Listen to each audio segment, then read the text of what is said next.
Well, as Ukraine's military battles Russian troops on the ground, there's another battle taking place. It's in the digital realm. Ukraine's cybersecurity authority says the cyber conflict with Russia is unprecedented, describing it as the world's first hybrid war.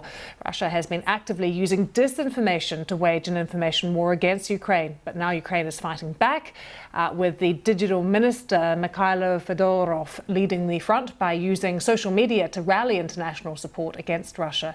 So let's go live to Kyiv. We can speak to Ukraine's Deputy Minister of Digital Transformation, Alex Bornyakov.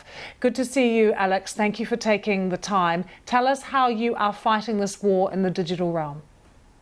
Hi all, thank you for this opportunity. So we think that digital is an important part of this war as we fighting as the fighting on the ground.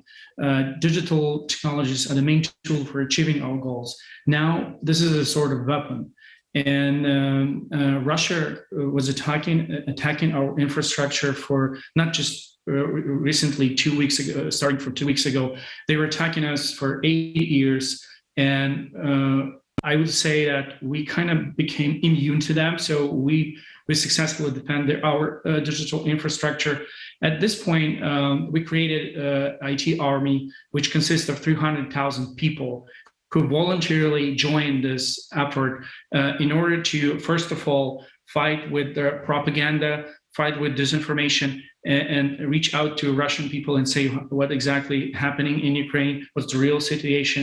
Also to disrupt digital infrastructure of Russia, because we think that they have to feel what we feel all these years, and they being kept in some sort of a bubble in Russia.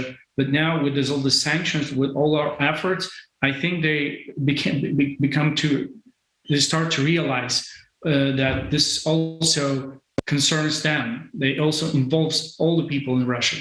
So we believe that we have to keep fighting on this front as well.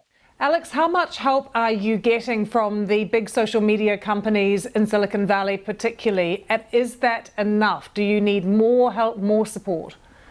Well, one of the elements of this war is also what we call digital diplomacy. We talk to all the major social platforms, all the companies around tech companies around the world, and we think that this going very well. We know that there are a lot of hundreds of companies ban Russia. But still, there are plenty of them. And using this opportunity, I would like to say that don't support Russia. Go out from there, because every taxpayer dollar or ruble that goes to a Russian budget is aimed to kill civilian peoples. And this is what just you were talking about before, this atrocity in Mariupol with bombing maternity hospital. This is unacceptable. And but social media platforms responded very well, like Meta and Instagram and Google and YouTube are doing extraordinary measures in order to limit their propaganda, which became, from my point of view, as a means of war. It's not just their media. They use their media to spread lies, to turn things around, and this has to be stopped. And we are on the same page. Yeah, you're talking about stopping that and countering disinformation. Are there other forms of cyber attack, though, taking place on other institutions in Ukraine? How are you combating that?